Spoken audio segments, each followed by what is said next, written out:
That's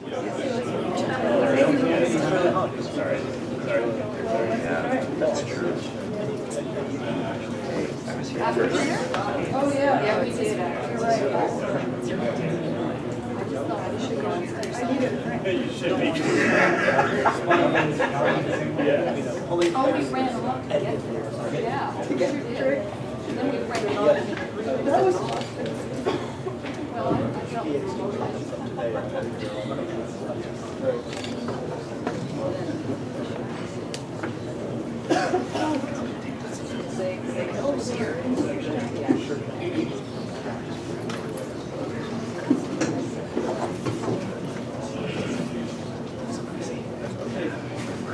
Okay, so good morning, everyone. Welcome to our morning session on this Friday rainy day. We had a great day yesterday, a very full day. We've got a full day ahead of us, and I'm very pleased to start us off with this roundtable.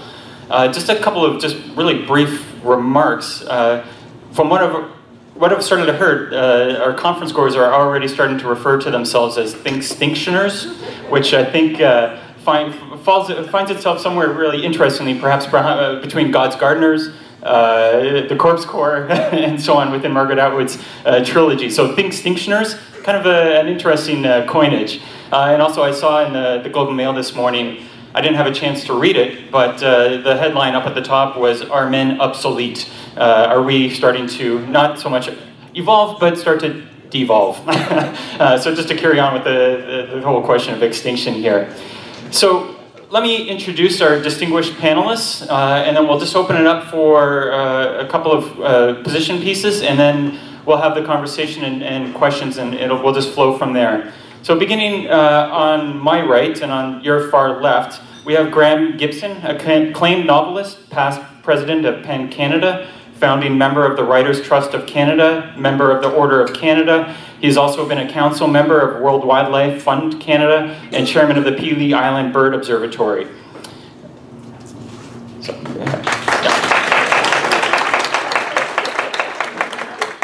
to his right is Margaret Atwood, someone who needs really no introduction.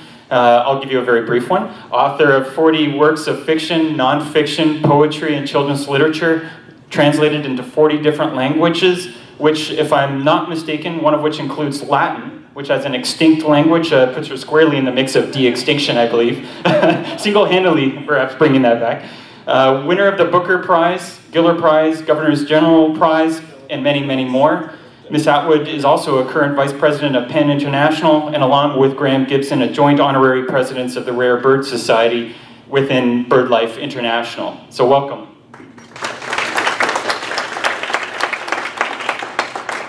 To her right, we have Stuart Pimm, Doris Duke Professor of Conservation Ecology at Duke University. Stuart's a world leader on the conservation of wildlife and the assessment of species extinctions. Winner of numerous awards and honors. He's the author of The World According to Pimm and is president and scientific chair of SavingSpecies.org. And Stuart is our keynote speaker this evening at St. Andrew's Place downtown at 8 p.m. So welcome, Stuart.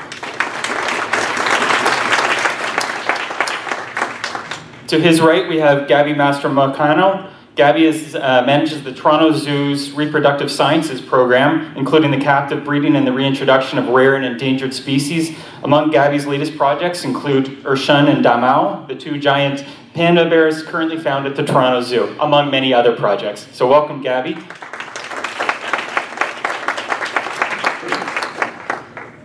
To her right, we have Bridget Stutchbury. Bridget is Professor of Biology at York University and Canada Research Chair in Ecology and Conservation Biology. Bridget is the author of 2 best-selling books, Silence of the Songbirds, 2007, and Bird Detective, 2010. She also serves on the board of Wildlife Preservation Canada. And as a small note, I'd like to highlight that Bridget has a remarkable feat of having been canonized as a saint already in Margaret Atwood's works, as the Saint Stutchbury of Shade Coffee, which I find quite interesting. So we have a saint among us.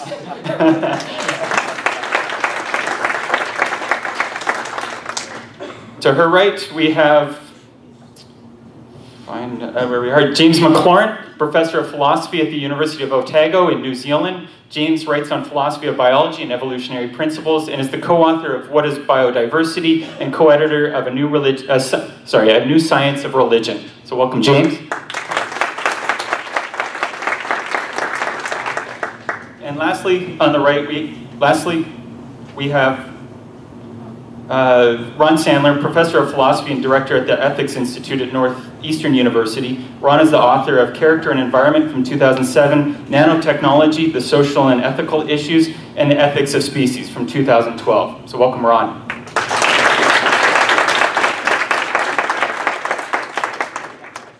So what we wanted to do today is really just to have a discussion about the future of endangered species, where we're heading, what lies ahead of us for conservation, questions of de-extinction, management, and so on. We've asked our panelists just to put together a very brief remarks on what their take is for the next 10, 20, maybe 50 years with respect to endangered species, where they see us heading, what's at work. They're all coming from very different perspectives, so we'll have a wide range of different takes on this, and then conversation will ensue, obviously amongst our panelists, but also from you out in the audience. So there'll be plenty of time for questions. So maybe if you don't mind, if we can we begin with you, Graeme?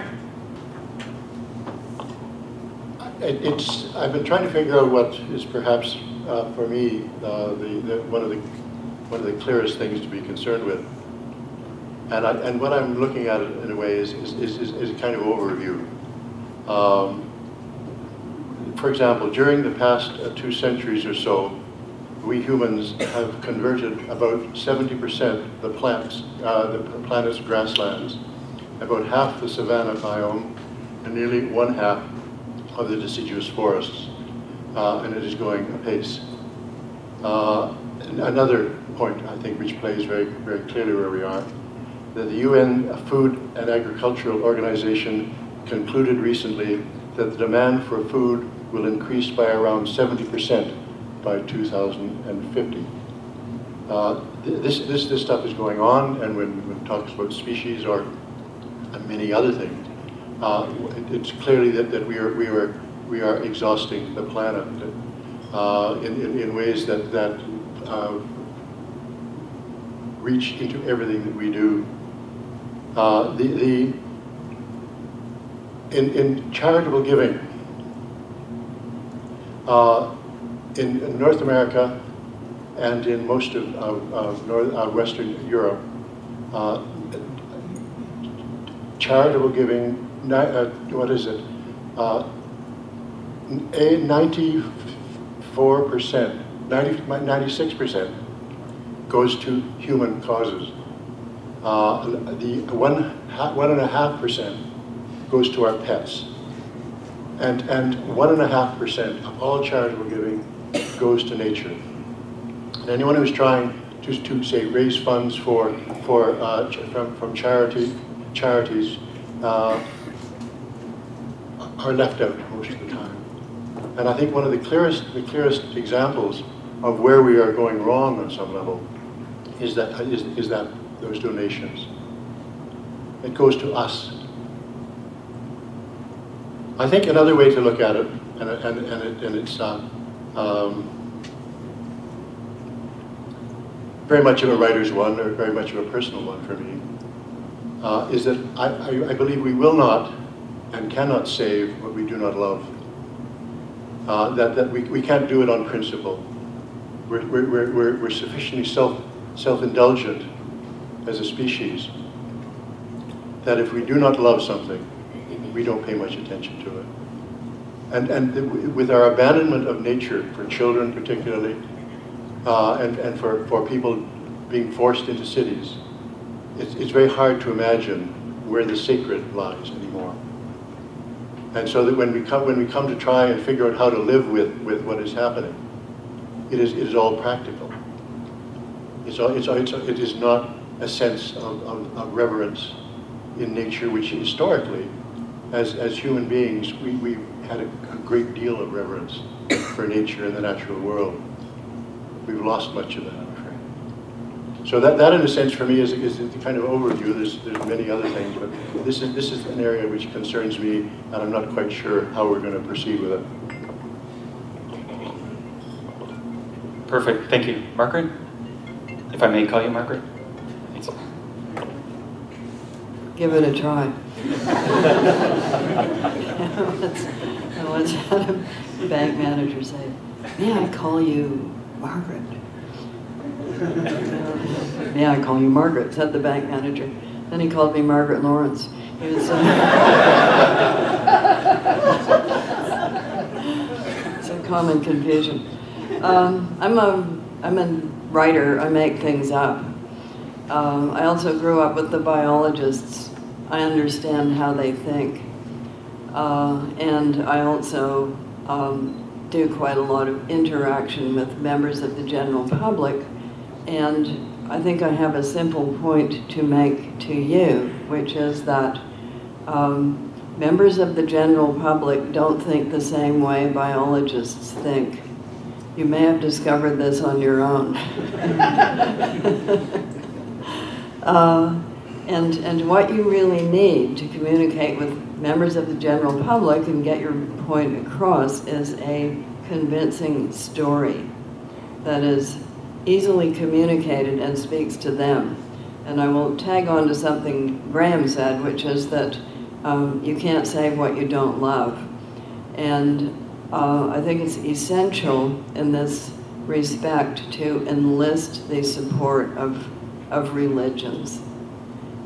If you look at how many people belong to religions worldwide and then set that against the number of biologists that there are, you will see that you are vastly outnumbered. So a number of religions already have a reverence for nature built in. So Hinduism, for instance, even in the Quran, there is language that would indicate that we should respect animals. Christianity used to have that. It lost it somewhere around the 17th, 18th century. People then decided that everything on the planet except them was a machine. And even despite Darwin, who said actually animals have emotions, that was kind of swept aside. This view persisted until fairly recently, even among scientists. And what it was a carte blanche to everybody else to do what you like. Amongst the Christian religions of North America, we have now seen a divide. I don't put anything into my made-up books that isn't based on real things. So the God's gardeners came from a real thing. The real thing that it came from is that there's now a divide amongst the fundamentalist Christians between the dominionists who think the Bible says, go to it. You know, that you can destroy everything. They think that's what the Noah bit is about. And that can be disputed on the grounds of Scripture itself, which is where you have to go if you're going to talk to people about this, those people. So the dominionists on the one hand and the stewardship people on the other hand. And the stewardship people are the ones who have produced the Green Bible. If you don't know about the Green Bible, maybe you should. It's printed on ecologically correct paper. It has introductions from the likes of various bishops and Desmond Tutu, and helpful green things at the end that you can do as a green stewardship Christian person. And then it has, you know, the Bibles that have what Jesus said in red. Well, this has got green things in green. Some of them may surprise you, but they're there. So this is, I'm afraid to tell you this because biologists don't think this way, but you are going to have to make a story that you can take to people out there and work with people out there to get the support that is going to be needed for any kind of program that's going to have any real effect. We work with BirdLife, which is a very large global conservation program and pretty good for an overview of the planet because birds fly around. So you know right away you're going to have to be dealing with a number of different countries, a number of different habitats, and a number of different mindsets. And one of the things that they have found, which is absolutely true, is that if you don't go to the people who actually live in one of those places and work with them closely, you will have no success. They will continue to eat the spotted mot-mot, no matter what you say. But if you can go to them and show them that there's something helpful for them in what you're trying to do, then you have a chance of success. So again, it's a question of developing a story with them that actually works. So that's my thing. Stories are the narrative ability is one of those things we evolved in the Pleistocene for a reason. It gave us an edge. And we should now use that edge, our narrative abilities, to create, to recreate, or to conserve a planet that is habitable, among other things, for us. Very short story, and people understand this right away. If we kill the ocean, we will cease to breathe. One sentence. Thank you very much. Stuart? I'm always glad that a meeting like this, when a meeting like this, is not held in a tall building, because you're going to be inundated with the news about how bad things are, and I wouldn't want you to throw yourself out of the windows. I want to spend my time talking about solutions and what works and what doesn't. After all, when you go and see a doctor, if he told you, you're going to die, you're going to die, from cancer or heart disease or in an accident, it's really just awful, you probably wouldn't go and see her. I think conservation biology is in the same situation with most of the news. It's bad, but that doesn't mean to say we aren't being remarkably successful at doing some things, and it behooves us to look at what we're doing well and what we're not doing well. So let's look at extinctions and a couple of statistics. We know for birds, and we know birds best. We know that birds are, until recently, were going extinct at about 100 times faster than they should be, with the projections that they should be going 1,000 times faster than they should be. If we look at the last 20 years, 30 years or so, my friends and colleagues at BirdLife International, Margaret has mentioned them, people like Stuart Buchanan. Stuart and I and others have looked at how fast species really are going extinct. And the answer is not anywhere near as fast as we might think. We've managed to reduce the projected extinction rates by about 3/4, which means we're actually getting good at doing this thing called conservation. There are some things that we know are really desperately hard. Putting species back into the wild once they've gone extinct there is really tricky. I was involved in the first efforts to return a bird called the Guam rail to the wild after it had been eaten to extinction in the wild but kept alive in zoos on the island of Guam in the Pacific. Tricky stuff, hard to do. But we do know that we can bring species back from very small numbers. The New Zealanders have become the masters of this craft. We're also good at setting aside more protected areas. And as I shall talk about this evening, we're good at stitching together habitat fragments in habitats which were once broken and now we can make whole. So there are a remarkable number of things that we can do. So please do not throw yourself out of the windows, because you break the window and you won't do yourself any permanent harm, which means the authorities will probably fine you for your bad behavior. Let's look at the bad news, let's be honest about it, but let's celebrate and examine the successes and see how we can have more of them. Wonderful. Gaby? So I thought what I'd share as the token zoo person here, maybe my background or my experience with captive populations, which is very different than a lot of the work that you folks are doing. And one of the questions that was posed to us in the email is whether there should be human interference or we just leave them all alone and let it go. And I think as human beings, we kind of cause the problem, so it's a little difficult for us to walk away from it. And whether it's our guilt or otherwise, I don't know. That's for philosophers to help me figure out.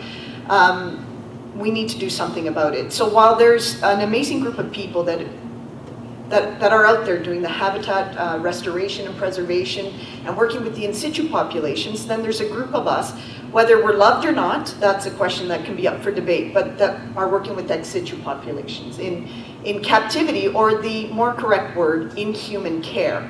And I'm old school, I won't use that too much, but they're captive populations. So the way I see it in my lifespan, maybe my daughter's as well, is the fact that there has to be a certain amount of human interference, or those of us kind of working behind the curtain, trying to keep groups of animals, whether they're ever used or not. I mean, that's a point for discussion in the future. But I did want to give you a few examples. Whether it's just that we're holding insurance populations and breeding them, whether we keep them hands off or we're intensively manage them. And I'm a reproductive biotechnologist, so I intensively manage animals. I manipulate them, I get them to do what I need them to do when I need them to do it. So the spectrum could be just from housing them to really working with them. And if any of you want to come to my talk on Saturday, when I do talk about cloning, then we could get in a different discussion then. But if biologists don't care what animal or what species they need to put back, if any carnivore can be put back, then you most likely don't need us. You can translocate groups of animals. But if you want to put back a particular species into that niche, then most likely you'll need a captive population that has been bred by reproductive technologies. That's the way that I see it moving forward, because of the amount of genetics that are left out there for us to work with. And I'll give you a good example. What a lot of people may not realize, not you biologists, but again, the general public, and I think zoos are not doing a good job of getting the story out to the general public, is that a lot of populations are still not sustainable. The Vancouver Island marmot in Canada is a great example. Every year we're feeding the population on Vancouver Island. Toronto Zoo, Calgary Zoo, and the breeding center in BC. So, 50 animals go out every year. Black-footed ferrets reintroduced, but without 10 zoos feeding those animals every year, we're sending 20, 25 animals per institution. That population is still not sustainable. Wyoming toad, Puerto Rican crested toad, there's a huge list of animals. So there's pros and cons to everything, and we don't want to create species that we think should be there. I'll talk about mammoths and saber-toothed tigers on Saturday, but I think there is a need for all of us to play a role, whatever our role is in conservation. Thank you. Bridget? I'm interested in money. I want to follow up on one of Graeme's points, that 96% of charitable giving goes to human-related causes. A paper came out last year by Donald McCarthy from BirdLife International trying to assess the global costs of conservation. What would it cost to downlist all the IUCN-listed species? So if you bear with me, I'll go through some numbers. I'm not an economist, I'm a biologist. Anyway, looking at about 200 bird species, again, birds are really well studied, and so we have good data on them. The average cost of downlisting a bird species, according to the IUCN in this paper, is $1 million per year over a period of 10 years. So just, there's a wide range in that, but we're just going to start with $1 million per year per species to downlist. There's about 1,000 bird species that are listed now, which is, a remarkably high number. There's only 10,000 species of birds in the world, so this is really kind of bleak outlook. But if it's $1 million per species, then we'd need $1 billion per year to save all the birds, to downlist them anyways. And then they go on from there and say, well, birds are kind of expensive to save, so if we look at other taxa, they're a little bit less expensive. We can arrive at a value of perhaps $4 to $5 billion a year to downlist everything, all the species that are currently listed, $4 to $5 billion a year. So from a professor who's used to struggling to get NSERC money and working with very small budgets, that seems like an enormous sum of money and something that's impossible.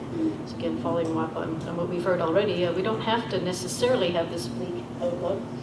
We can have some sense of optimism if we step back and look at that estimated cost, $4 to $5 billion a year, in a larger context. We could start with coffee. There's about 10 million Canadians in Canada who drink coffee every day. They usually drink a couple cups of coffee on average. That's about $20 million a day spent just on coffee, pretty much every day. I think we're all addicts. That adds up to about $7 billion a year that Canadians spend just on coffee. That's plenty of money. If we chose to spend that instead on conservation, that would do the trick. Well, we can go to other expenses. Open heart surgery costs about $150,000 to do an open heart surgery in the US. There's about 500,000 that are performed every year. Just in the US, $75 billion a year. US defense budget, $673 billion in 2013, which is $1.8 billion per day on the US defense budget. Just one more example, because you could go on and on with this. Global soft drink sales, Coca-Cola, etc. The global market in soft drink sales, $470 billion. So when we say we can't afford to save endangered species, that's absolutely wrong. There's plenty of money in the system. And I'll just throw out an idea to end. How would we raise money to get the $4 to $5 billion a year for all species, or being a bird person, even $1 billion a year, just to delist all the birds? Well, for $10 per person from North American taxpayers, that would do the trick. There's about 20 million taxpayers in Canada. There's about 200 million in the US. If each one of them was charged $10 per year, that's all it would take, apparently, to downlist all these bird species. So it is within our grasp, and I agree. We don't necessarily need to be pessimistic. We just need to think big.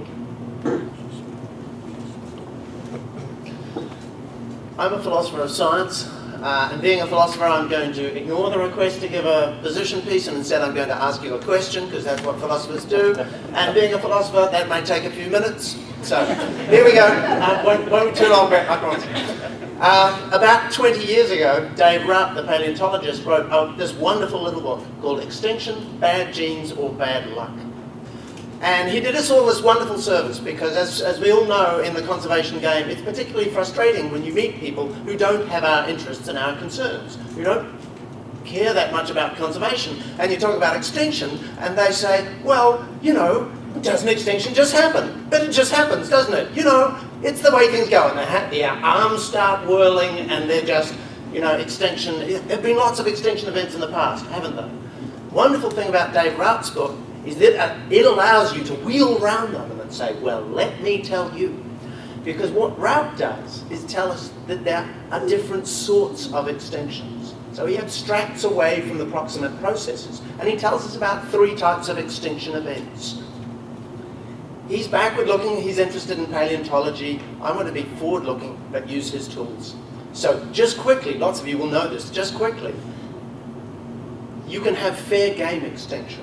This is the old-fashioned view. This is Lyell's view. Extinction is just natural selection. It's just a very macroscopic look at ecology in business. So it's based on fitness. It's based on adaptations. It's fair game. You do well if you have good adaptations. It's the thing, it's the process that's given us what we love, that's given us this biosphere, all this diversity. If we don't have extinctions in that process, we can't get enough diversity because we can't explore enough trajectories in morphospace, if you like, in space of biological possibility. So we've got fair game extinction. Then we've got, as we saw yesterday, a comet whacking into North America, or a meteor, everything wiped out. If you die, you are just unlucky. You're in the wrong place at the wrong time. Unless you're a bacterium, comet strikes North America, you've had it. That's called field of bullets extinction. And the term comes from World War I, running across no man's land. Bullets everywhere. It doesn't matter what you do. It's not a fact about me. If a bullet hits me, I'm just unlucky. It doesn't hit me, I'm lucky. So you've got field of bullets. It's completely random. But there's another version in the middle called wanton extinction. So here's Rupp's little thought experiment. We're nearly at the end. Here's Rupp's little thought experiment. Imagine that a nearby star goes supernova, and the Earth is bathed in ionizing radiation. It's really bad news for things like us. For mammals, disastrous. You might be a bit lucky if you're a marine mammal or you're troglodytic or something, but basically the mammals are going to record a huge extinction pulse. The insects, on the other hand, not so bad. They'll do okay, because insects do all right in high radiation environments. But, so this sort of extinction is selective, it's not field of bullets, it's not random, but it's not based on fitness, because the insect's ability to survive in high radiation is not an adaptation, it's just a byproduct, what evolutionary theorists call a spandrel. Okay, that's the backwards looking bit. Here's the question. Thinking forwards, thinking about what we do. If I'm a species, I'm a non-human species now, let's not worry about what I am, and I look at the extinctions that are happening, the worst thing that's happening really at the moment is still habitat loss. And I'm looking around the globe, what sort of extinction event do I think this one is? Well, it just looks like when the species move in, when the humans move in somewhere, unless I'm a synanthrope, like a cat or a dog, I can live within the human niche, it's just like a meteor hitting. I'm gone. The selection pressures on me will be so strong, I've had it. So it looks like it's a random kind of extinction, a field of bullets extinction, except that this extinction event has one thing that none of the great extinction events in the past had. It has us. So it has a whole lot of people trying to ameliorate extinction. And we have an effect on what sort of extinction event it is. What you would think we would be doing is pushing it back toward fair game. That's what we want. That's productive extinction. That's extinction that increases biodiversity. But think about it. If I'm a species, and I get to choose what sort of species I am, you know what choices I'll make. I would like to be, as I was saying to Marty last night, I would quite like to be a Canadian species. I think I'll do well as a Canadian species. Actually, I'm a Kiwi, so I do okay as a New Zealand. I'd like to be in the first world. Can I be a vertebrate, please? That'll be better too. Actually, I'd really quite like to be a mammal, as we discovered in looking at Coswork's work yesterday. Those groups, I'll be much better off. I would like to be in a biodiversity hotspot. That would be handy too, because I've got a better chance there. That's one way that we conserve. My dearest wish, I would love to be one of the charismatic megafauna. So we are selective in conservation. We have to be. It's a hard business. We know it's a hard business. We have to be selective. But in being selective, we are making this extinction event a wanton extinction. It would be nice if we could get it back to fair game. But I think it's wanton. So the question for us is, how selective should we be? And what should we select on? Thanks. Ron? Well, I stand between you and being able to ask questions to Stuart, Pimm, and Graeme Gibson and Margaret Lawrence down there. So I'm going to keep this really long. Thinking about the future of endangered species conservation. So I think one thing we have to think about is climate change and macro scale land use changes. And the distinctive features of the ecological and climatic state of the world, from what I understand, is that it's characterized by elevated rates and magnitude of change in comparison with the recent historical past. And this gives rise to a lot of species extinctions, as Stuart said, we're maybe 100, maybe 1,000 times the baseline rate right now. Maybe it's going to become even greater. So this has given rise in I think the conservation biology and the environmental ethics discourse to something of a dilemma. And the dilemma is this. It seems that when you have these high rates of change, on the one hand, the goal of species conservation is increasingly threatened, right? More and more species are at risk of extinction. But on the other hand, the sort of traditional in situ park and preservation ecological restoration approaches to addressing species that are at risk of extinction are undermined by the high rates of change, right? Because what's going on is not that local stressors are causing the extinctions like pollution or extraction or these sorts of things, but it's global processes, right? Changes in precipitation patterns, changes in atmospheric composition, so on and so forth. And the concern, temperature changes, and the concern is that the systems are kind of coming apart from the inside, which is not something that local managers could completely address. And so it's out of this situation where we have this goal, right, of conserving highly endangered species. And then we have these strategies, which we've had for some time, which seem less and less effective, that we start to get, we have to sort of make a choice at that point. This is kind of idealized. Either you can sort of change the goal, or you can try to innovate new strategies to achieve the old goal. And what we're seeing, I think, is a lot of innovation of strategies, right? Assisted colonization, conservation cloning, rewilding, and all sorts of things. These are all new techniques, new intensive management techniques to try to accomplish the old goal. So I'm going to say something controversial, and then before the questions start. But there is another option. And the other option is that we de-emphasize trying to prop up extremely endangered species when what's driving those extinctions are the macro scale processes, as opposed to local stressors that could be managed. Right? This is not an all or nothing decision, right? The decision is going to be made on a case-by-case basis, based on context, based on species, based on all kinds of values that are in play. But let me just propose this. I do think that I'm a little concerned about the openness and rapidity with which people seem to be willing to embrace some of the novel strategies. And to embrace the idea that now that humans have so modified so much of the planet that we have to sort of take responsibility for it, the kind of Gardner approach to now we're going to engineer these ecosystems and take responsibility. Because it may be that the old strategies aren't so bad. I think that's part of what Stuart was pointing out. The newer, sort of more innovation, more control, more interventionist strategies might potentially have significant downsides, right? They could have ecological risks involved. They might be very difficult to pull off. They might be not sustainable in the long run to have success. And they might not actually preserve what we think is valuable about species, which often has to do with their evolutionary and ecological relationships. If you start moving species around and things like that, or putting them in non-in situ locations, the question is, does the value translocate with the species? And maybe it doesn't. So I think there's really interesting questions to think about with respect to whether or not to take more interventionist approach to prop up highly endangered species, or maybe sometimes making the decisions that there's certain species that may be threatened for the kinds of reasons and the kinds of contexts where the well-justified thing is to sort of let them go. And that's a hard thing to ask and a hard thing to think about. Okay, so thank you very much. Lots to discuss with the different positions put forward. Maybe give you a chance to respond to your fellow respondents, if you like. I don't know if you have any questions for one another. If not, what we'll probably do is just open it up to the audience. Yeah. So questions or comments or concerns?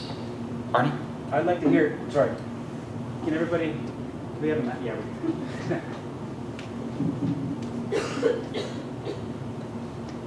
I would really like to hear from more than two speakers up front whether we should let some species go extinct.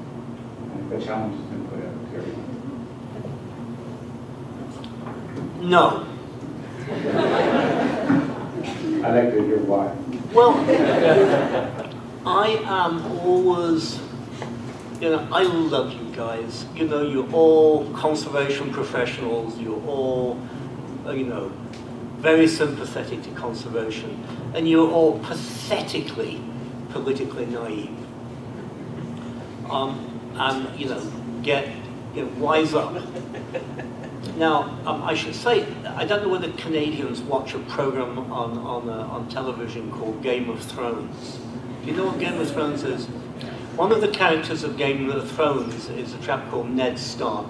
And if I'd have been advising Ned Stark, when he came across that bitch and her illegitimate son, he would have got out his sword and cut her head off right there and then. All right, so I am not a person who takes prisoners. The problem is that the problem with triage is if we were making the decisions, it would be okay. The problem is we're not making the decisions. Politicians are, and wildlife officials who are much beholden to politicians. So I have seen far too many of them say, I'm a tough manager. I have the right stuff to make tough decisions, and I'm going to let species go extinct because, c'est dommage, tant pis, there's nothing we can do about it. But we can save some. So what does that manager do? He sits on his arse, and if you're taking notes, that's A-R-S-E, none of these American misspellings. So he sits on his arse and does nothing for his term, and a bunch of species goes extinct, and then his replacement comes in and says exactly the same thing, except it's a different set of species.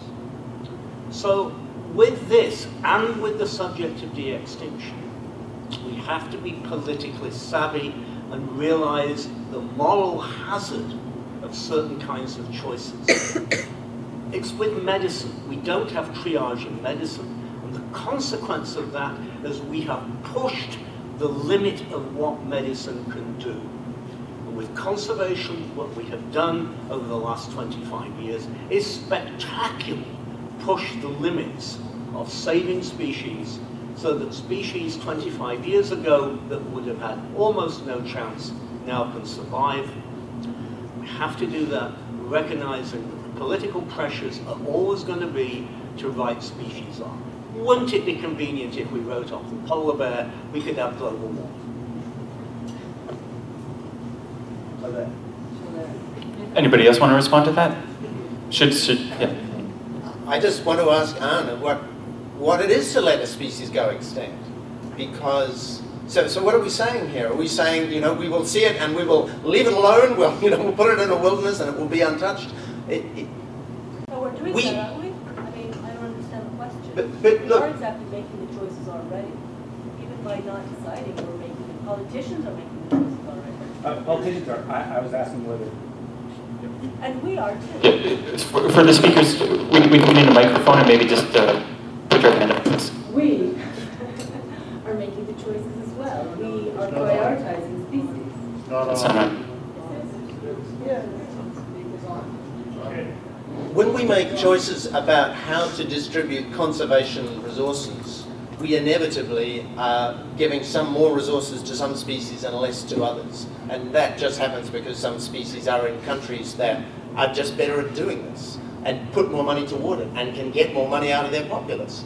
And so the ones that lose out in that process, we sort of are letting them go extinct. And until we all get on board with Bridget's suggestion and stop having the coffee and give a whole lot more money into conservation, we're going to be doing that. We have to do that. So I guess has to implies can, maybe it has to imply will. How well is the story being At the back. Please wait for the microphone. It just seems that the question might be, how well is that story playing out? We heard from Gaby, throwing all kinds of individuals of certain rare species into habitats that aren't sustaining them. There's a lot of coffee going down the drain. I think the problem is one that is going to be painful for us to grasp. I was struck by the calculation of how much it would cost. So let's look at the supply side of that. Within the US, there are some large conservation organizations, which I'm going to call the bingos, for big NGOs. The Nature Conservancy has a budget somewhere in the order of $300, maybe $400 million a year. Conservation International in the hundreds of millions of dollars. WCS, $200 million. So you total all those up, and you come to about $1 billion a year. The World Bank, its budget is transparent, and that's about $400 million a year. So we're already at about 1.5 billion, which may not be quite as much as we need, but it's you know, it's a lot of money. So how do those organizations spend money? TNC, I'll start with that since I think it's the biggest, doesn't have a conservation biologist on its board. It doesn't have a conservation biology as its president. Its chief scientist says, I'm not a biodiversity guy, and it's okay for species to go extinct, and you know, don't worry, everything will be okay because it will recover.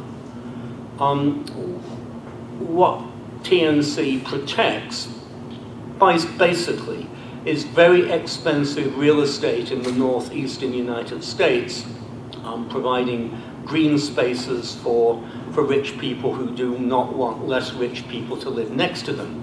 That's not to say that that's all they do, but nonetheless that's the statistical trend.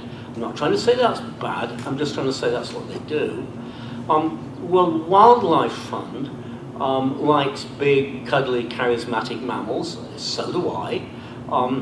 They chose to withdraw from doing work in the coastal forests of Brazil, where I will be talking about later today, to fund the Amazon because people had heard of the Amazon but not the Mata Atlântica. Conservation International, I'm not entirely sure what they do because I work internationally in the places where they work and I never see them. And you get the idea. I mean, we are spending a lot of money. The question, I mean, on the order of $1.5 billion a year, the question is, on what are we spending it, and is it what we want to spend it on? I wanted to elaborate on Arnie's question. I'm hearing two issues of selection here. One is the issue of what non-human species we select, and I'll note that we're only talking about animals so far. I mean, plants have narrowly yet been mentioned at this conference, and yet they are also affected by extinction. But the other urgent question that emerges is how we choose between humans and non-humans. And so that's, I think, the question to all of the roundtable participants, but particularly perhaps to Graeme Gibson. I mean, I share your concern about so much of charity going to human purposes, but it goes to us. You say there is no us. And those of us who give to, medical support for women suffering from sexual violence in sub-Saharan Africa, or for, organizations that work against human trafficking, which really means women trafficking. There's horrendous suffering in the non-human world. There's also equally horrendous suffering in a lot of the human world. And I think that's where some of the really hard choices are.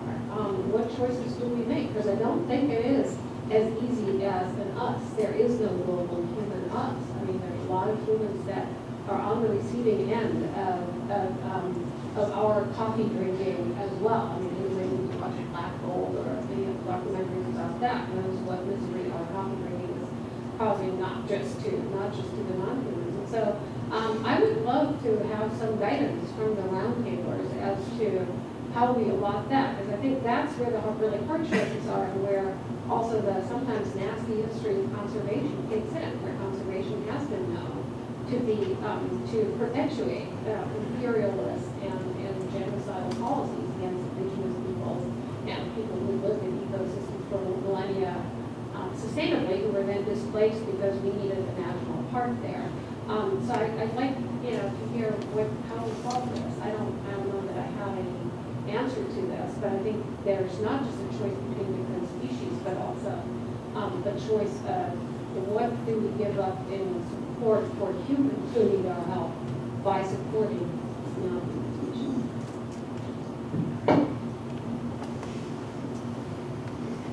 Do you want to respond to that, Graeme or Margaret? How many human beings do you think the planet can sustain? This is the elephant in the room.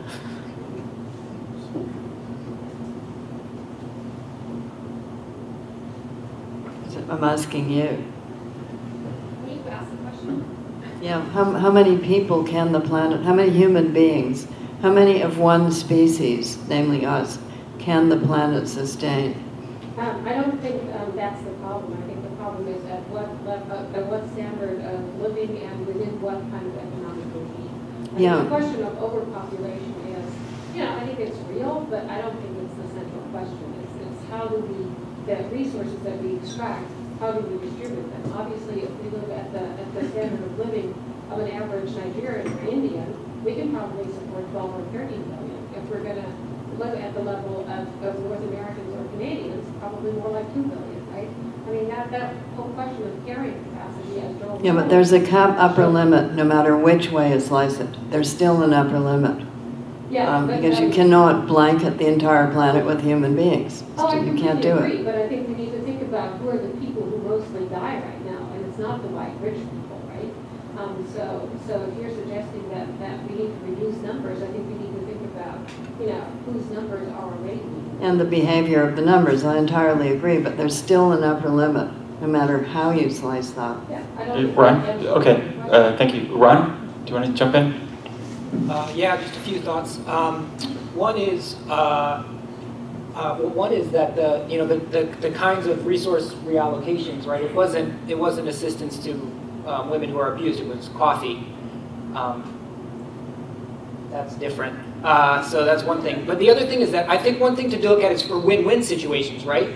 And it turns out with respect to population rates, there's a really good track record of driving down the fertility rate with things that are good for people, like educational opportunities for women, access to healthcare, access to family planning, and things like that. There's a really strong correlation with access to those things and fertility rates going down all over the world, all across cultures. So you want to look for the win-wins first. Another thing is that it's not only population. Resource utilization is an enormous aspect of the problem. So just to pick up on Graeme's point about, depending on who you listen to, 60 to 120% increase in demand for food over the next 50 years or so. Yes, but also 30 to 40% of the calories that we grow are lost to the food supply through wastage, through inadequate storage, through being thrown out and things like that. And also in the United States, for example, only about 30% of the calories, so only about 30% of the calories that are grown end up in the food supply in the first place because they are either used for biofuels or they get passed through animals which use them for all sorts of other things. So even with resource utilization, we could increase the amount of calories available through the food supply by 70–80%, right there. So it's definitely population, it's definitely utilization of resources, but I think we want to look first for the kinds of things that are good for people and good for nature. And I think there's actually quite a lot of them out there. Stuart? Conservation is very much like parenting. What is it? 95% of it is a matter of turning up. And so if you spend 95% of your budget inside the Beltway, like Conversation International does, it's hardly surprising you're not going to have much impact on the ground. What my group does is to work with local communities. One of those projects is in the northwest of Madagascar, where we work in a village where the average income, if you can measure it in any sensible way, is about $1 a day, and where a really good paying job is to be a teacher, and we pay our teacher about $400 a year. Now, when we first went into that community, none of the children were in school. None of the people in the village gave a damn about the national park next to it, because it didn't provide them any benefit. Long story, we helped them build a restaurant to serve guests who come to the national park, and the people now have an income stream. They now value the national park. By the way, did I tell you that half of the students in the school are women? And the amazing thing about educating women is when women are educated, they don't want to die in childbirth at 22, giving birth to their 7th kid. So when you begin to engage in a very practical way with people in local communities that have interesting challenges, I think you tend to solve all of these problems simultaneously, because how else could you do it? You have to engage communities and look at what their needs are and offer them alternative visions of their future other than destroying their natural resources. Good conservation is part of, an integral part of, engaging with people.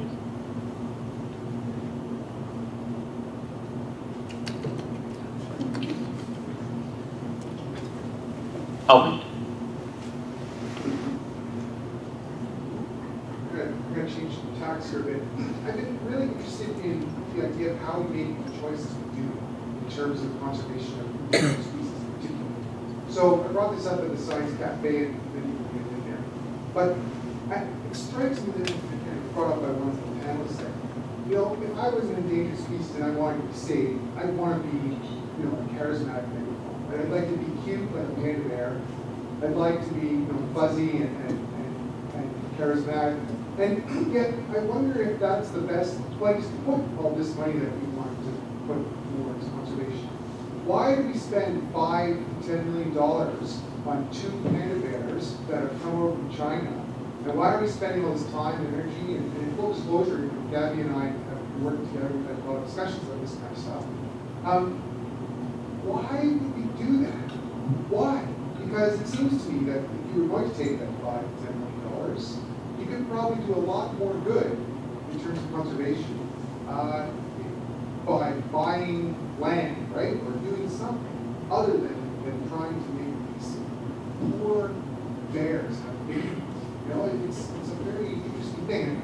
And you know, it's brought up that everything that we talk about is animals, right? Like, so how many endangered species of plants, how many endangered species of other, you know, non-vertebrates are out there, and why aren't we worried about those? And perhaps their ecological function might be more important than, you know, panda, for example, or other species that seem to soak up all of the attention, all of the public good, and all of the money.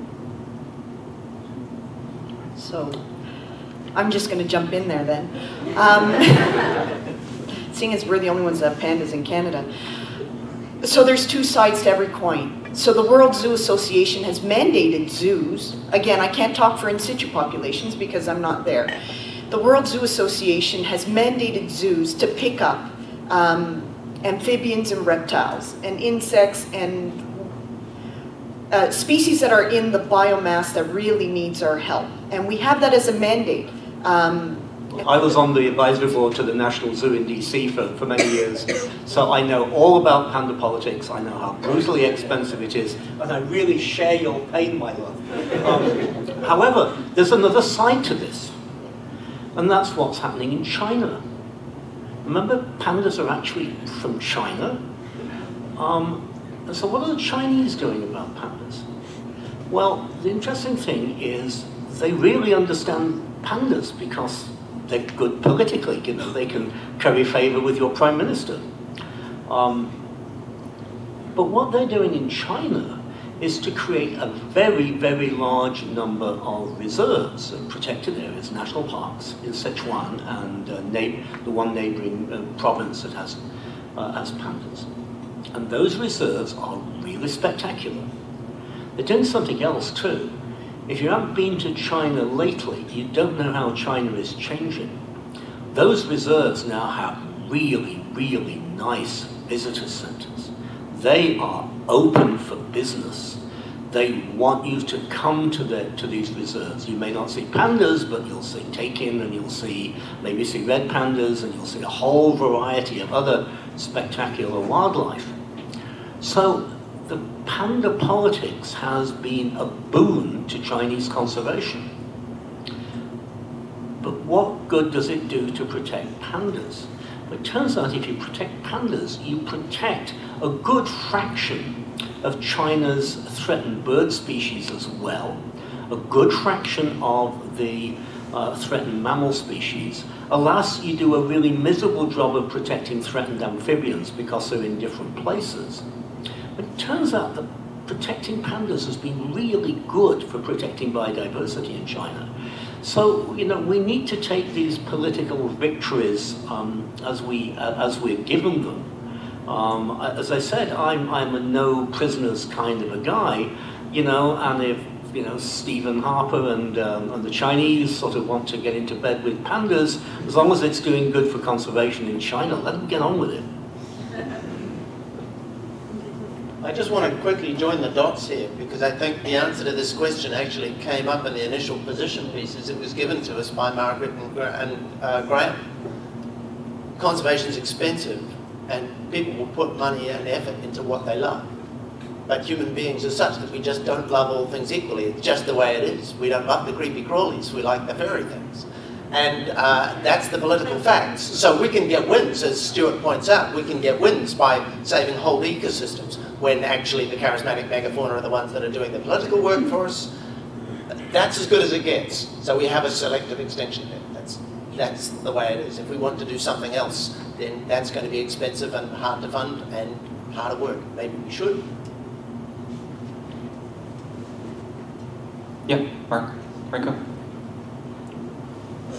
I want to get back for a second to sacrificing species. For most of us, the world we grew up in is the only world we know. That's our only standard. Can you maybe stand up? Sorry. Sure. So if we take that as an example, 125 years ago, that's only 5 human generations ago.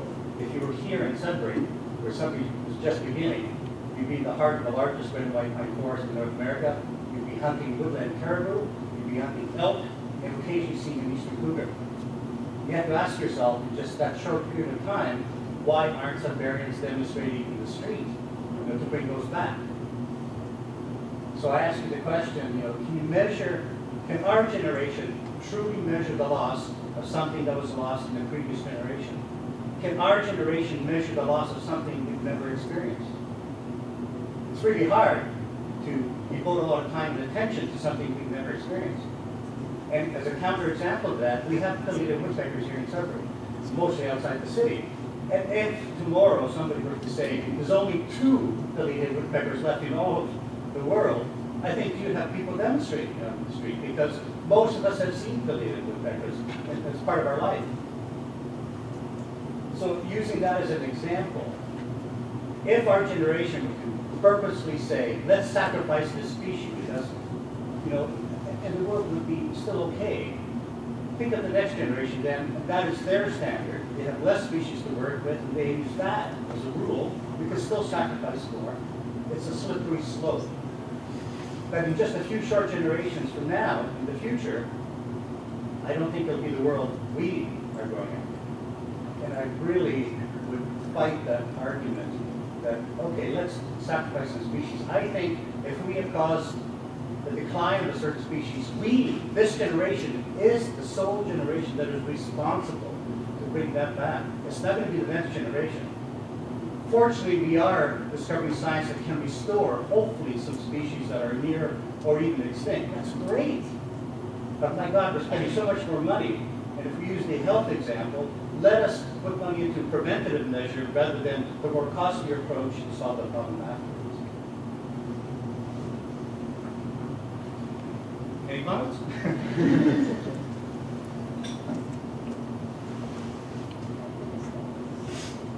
Bridget or Graeme? I think when it comes to the question of should we let species go extinct altogether, the answer, I think, is clearly no. And for a couple of reasons, as I mentioned earlier, I think the resources are there if we prioritize and do triage on a larger kind of scale than what we're used to doing. We think of conservation triage, but if we step back from that and look at how resources are spent on a larger scale and triage that, I think we could come up with a very different kind of solution to how we save species. And my other point is that scientists and conservation biologists are doing a great job, as we've heard already. And because of the advances in conservation biology and in technology, we now have the tools and capability to save these species. And so if we can deal with the resource issue, we certainly do have the tools and science to save these species. So I don't think we should let them go extinct at all.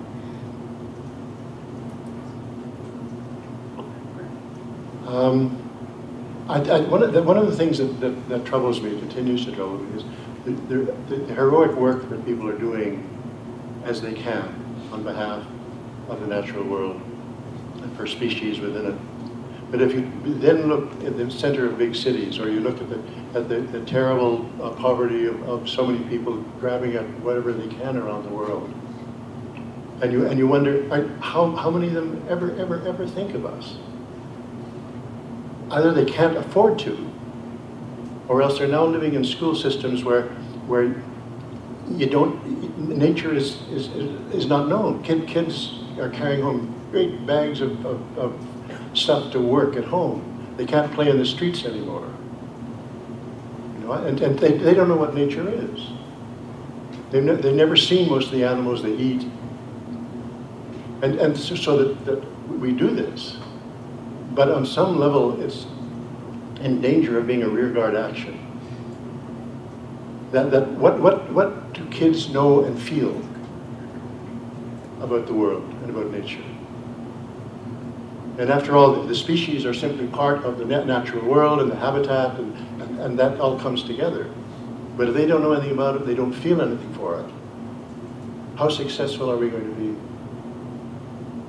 And we're living in the 19th century in politics and economy. That the Industrial Revolution had the last great political idea was Marx. The 20th century went by without a new thought about how to adapt to what is happening to the world. Our politicians don't know what to do. They genuinely do not want to know what to do, because all they have is, when things go bad, is growth. More growth. So whatever it is that we're doing, or whatever people are wanting here or there, how can we back with that one? There's something around us all that is really destructive of what we want. So you're making a case for nature education in schools, and possibly outdoor education, which has now been shown to improve learning amongst children, among other things. There's all kinds of things we could do. I mean, the whole school system is counterproductive. It's all in our brain. Where's the attention deficit disorder now, which is now increasingly seen as nature deficit disorder among children.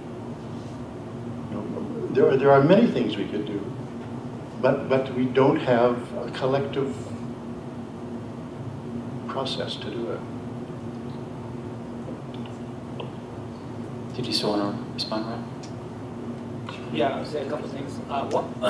One thing that might be so obvious it's not worth mentioning, but I think it's spot on with what the question was, which is, what's the best way to handle highly endangered species? And the best way, of course, is to try to minimize the number of highly endangered species there are, right? The prevention is by far the best for loads of reasons. So the best strategy is not captive breeding or cystic colonization, or it's like mitigating climate emissions, right? Or reducing habitat destruction. Those are the best ones. So that's one thing. And I guess I just want to clarify one thing before everybody leaves here thinking that guy on the end said go out and kill species. You know, what I suggested is that there might be some really hard and really tragic choices that have to be made, and the choices are going to be of the form, either, for some species, it may be either we have to let go, or we're going to have to engage in highly intensive management over a very long period of time. And is it worth doing that? And I don't think the answer is going to be obvious in every case. That's the thought. So can I put a question to you, just following up on that, with respect to polar bears? And I'm mainly reason... Did you say damn polar bears? No, I did not say damn polar bears because... but I said, oh man. Oh man, okay. I was reading your lips. The reason why I raise it is because it comes up in Margaret Atwood's Mad Adam, with Zeb as a young man participating in the bear lift, with distributing food of some kind to the polar bears in situ to maintain their preservation, right, up in the habitat where they currently reside. So as a speculative future, is that something that warrants, right? That kind of a measure, is that warranted from a conservation point of view? So I mean, we have the imagery, right? Thanks to Margaret's novel. Is this something that we want to move towards in order to preserve a species that is at risk, right? Something that we're living with. To get back to Franco's question, right? We're living within a particular era where species are going extinct. Is that a reasonable measure? It's not a zero-sum game in the sense that we can get more money for conservation. But there is a fact of the matter about how much money we have now, and maybe how much we can get in the near future, given all our efforts to get more. And so the question is how we distribute it. And we can all point to cases like the polar bear, where it just seems ridiculous. The thought that the polar bear would go extinct, and that we wouldn't act in that case, seems crazy. But choosing to keep that species is choosing not to spend that money somewhere else. So for all of us, it's about how we distribute funds and how we distribute effort. So this kind of, the thought that nothing, that, you know, the virtuous thing is that nothing will go extinct, is like thinking that in a hospital, we will keep people alive no matter what. We will keep you alive. We are going to try and keep you alive to 500. You know, we don't want to spend that money. That's not what we want to do. Is conservation like that? It is at the moment, because it sort of is a zero-sum game. But I think that's the way we should be thinking about this. Ernie? Sorry, Bridget. Just a quick comment. Is there an issue with helping sustain populations, whether it's but in situ, while the habitat is being restored? So if we all stopped using our cars today and petroleum products, it's still going to take 50 years to clean up. But in the meantime, is there a problem feeding marmots back into the wild, so that when we reverse a bit of this climate issue, they are still there? So I know I'm too much on the management side of things, but is there a problem with just kind of helping them along? I think that the issue with the polar bear is this. The polar bears are not going to go extinct. We're not going to let them go extinct. We'll keep them going in zoos. And if they really became endangered in the wild, every conservation organization under the sun, except mine, would line up to protect them, because they're big and people think they're cuddly. If you've ever seen the polar bear, they're not cuddly, but people think they are, which is the point. So the question then is not whether we will save them or not. We will. The conservation issue is what we can achieve in doing that. I mean, what other political gains can we get? And if that is, if we can stop global warming by making polar bears the poster child. You've all seen the image of this bloody polar bear stuck in a tiny little iceberg in the middle of Canada somewhere. You know, that's good. So let's be politically astute about this. So I don't think it's a matter of saying, well, this money for polar bears could be spent somewhere else. It couldn't be spent somewhere else. Let's use the benefits from polar bears. Let's use the benefits from pandas to do other things that are much more general in terms of their conservation benefit. Arnie? So, not to sound apocalyptic, but I do believe there will be no habitat for polar bears. Not racism, I think maybe even a meta question. So should we keep polar bears in zoos if that's the only place where they will survive? Because I don't think there will be habitat for polar bears. I think the projections are fairly clear. I mean, other people may correct me, but I think they will not survive. There will be no habitat for them, actually. They will have to become ground bears camp, which they do. Ron? Yeah, so just to pick up on that point, I mean, so the ideal captive breeding case is this kind of case, right? It's a case where there's habitats degraded, right? So we take a population of captivity, we keep them there, we count the numbers, there's a restoration of the habitat, we put them back, right? That's the ideal case. Wonderful in that case, right? But I take it what you're pointing out is that the polar bear case is actually probably not going to be like that case. Even, you know, I mean, I'm not a climate scientist, I'm not even a scientist, but you know, here I am. And from what I understand from the scientific literature is that even if we had a complete cessation of carbon dioxide emissions and greenhouse gas emissions, we're not going back, right? And the changes that are going to occur are going to be dramatic. And this brings up here's another way to put the feeding polar bear question. What do we value about the polar bear? One is that it's cute and apparently falsely cuddly-ish. But another is that it's up there roaming around on the ice hunting seals. My God, that is awesome, right? And it just doesn't do that in the Central Park Zoo. And at a certain point, if you have them in captivity, you have to ask the question, who are we doing this for? What's the value? Is this for the, I mean, because now what we're left is we're left with the individual polar bears. Is this good for the polar bears? Is this for the polar bears? Is this for me? Is this for our children? Or is this for political ends because we can raise some more money or use this as an example of what could happen, these sorts of stuff. So I think that's really the way to think about the feeding the polar bear question is, so if we have them up there, we're able to keep some population going by feeding the polar bear, is what's valuable about the polar bear still there? Because it's not just the genetics, right? It's the form of life of the polar bear, just like it's the migrating species and so on. Just quickly, are the polar bears cuddly in Mad Adam? No.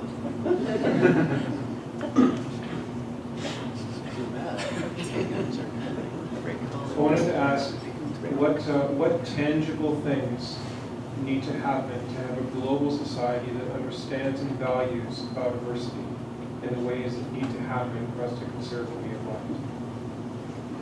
Well, I think we touched on a couple of those things. One would be early nature education for kids, and another would be a hookup with a spiritual system of some kind, because it is true that we don't save what we don't love. That's just true. I'm an ex-member of a society that was dedicated to snakes and reptiles that went defunct because not enough people found them cuddly. You know, and they're not cuddly. Frankly, they're quite often beautiful, but they're not cuddly. And you're right. If you want to save them, you've got to save something in that habitat that people love and are willing to put out for. So either it becomes a religious obligation as amongst the stewardship people, or it becomes something that kids have experienced quite early in life and therefore connect with when they grow up. And I don't know how many people went to summer camp. I don't know how many people spent a lot of time outdoors, but I would say if you became a biologist, the likelihood of your having done that is quite high. So if kids are kept inside by their parents all the time, you can't go out there, it's dangerous. Not only that, it's full of child molesters. They don't have that contact. Their contact with nature is through video games, which is not at all the same thing. So do it early, and also add that dimension. I've got an old school textbook from my dad's. That generation, the early 20th century, was putting poetry, nature and science articles, they're all in the same book. They're all part of the same thing, and there is somebody in this room who spent quite a lot of time with Australian Aboriginals, and anybody who works with those cultures will tell you there is no division between science, other species, nature, religion. It's all part of who you are and where you are. So I think reconnecting with that, and you could look at some of the work being done in Japan on forest bathing, which is what they call walking in the woods. That's pretty interesting. The organization called No Child Left Inside is another one. Some across religions, conservation groups, pretty interesting. Sojourners is one organization in the United States, fundamentalist Christian, but in this direction. You should make contacts with those kinds of people who are doing it because it's a spiritual thing for them. And when it's a spiritual thing, people will go the extra mile. It's like a vocation, it's like a dedication, and those are the sorts of connections I think you really have to make amongst the people with the know-how, such as yourself, and the people on the ground, the people who really live there, and other organizations who can become invested if they see it as a spiritual duty. We're about to try to make some contact with, for instance, the Mennonites, just for instance. I'm happier with the sense of respect and of sacred. That religion has a weight, I think, which is going to be hard for a lot of people to do it. I think you'll find the sacred. I think you'll find the sense of awe. I think you'll find the emotional enchantment if, in fact, you have an opportunity to be in nature. As a young person, and even it's not too late for those who didn't have it when they were young.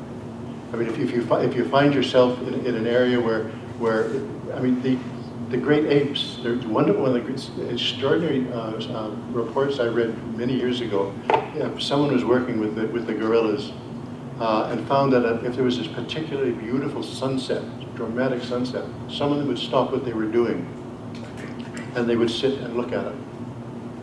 And that's something they have, we have, that we have spent how many millennia as a creature moving in nature, hearing nature, smelling nature, and that the young particularly now are denied all that. And then what they're doing, and one of the main thing I think they're losing is they're losing the wisdom of childhood. When I was young and was out playing in the street, I'd come as a young kid and my mother would say, "Get the hell out of here and don't come back until the streetlights come on." You know, and I would do that, and when I was very young, there were older kids out there who understood the street. They knew there were bad people out there. And there was a culture of children, which was not a culture of school, it was not a culture of parents, it was of a young animal out moving over the land, around the streets, out to the trees. And the children are being denied that now. And that is hugely damaging for us all. Yes, so Stuart, and then we're going to have to wrap things up. We're running out of time, so if anybody on the panel wants to put forward just a couple last words, feel free, but don't feel you need to. Stuart? One of the things that surprised me the most when I came to North America was the extraordinarily toxic relationship between scientists and people of faith in the United States. By and large, that doesn't exist in Britain. If you look at world religions' positions on the environment, the Eastern Orthodox Church is very strong on environmental issues, the Catholic Church is. There is an Anglican document on, I think it's called the Creation Catechism, which is very strong. Those of us who are low church, you know, are strong on the environment. And you think, no, it's a slam dunk, you know, we're home free. And then you come across, you know, the religious right in the United States, and it's a real shock. But there is progress, and there is a potential for dialogue. And one of the interesting stories involves a chap called Richard Cizik, who was the lead lobbyist in DC for the National Association of Evangelicals. And you know, Richard would often say rather modestly that he could shake the votes of 40 million Americans, and many people thought that the number was closer to 60 million Americans. And Richard tells the story in terms of, you know, a road to Damascus conversion on his part, of going to a meeting of global climate scientists who he thought were evil and fraudulent, and coming away and realizing that they were deeply concerned and they were doing the very best they could. And he radically changed his positions. I was very fortunate to be part of a three-way dialogue between Richard and Ed Wilson and I in the pages of Audubon magazine a few years ago. Now, there's no doubt that Richard's change of position alienated him to certain fractions of the evangelical movement. But the fact is that there's a large number of people out there who we as scientists tend not to engage. And you know what? We have to. We have to take our message to the faith community, and we have to work with that community, and we have to chip away at every opportunity we get to explain what's going to happen to our planet if we don't do something about it. And I will be happy for those to be my final words. I think those will be the final words for the panel this morning. No. It's a good place to end. So please join me in thanking our panelists, and especially a particular thank you to Margaret, Atwood, and Graeme Gibson for taking time out of their schedules to join us in our symposium that's going on this weekend. So thank you so much.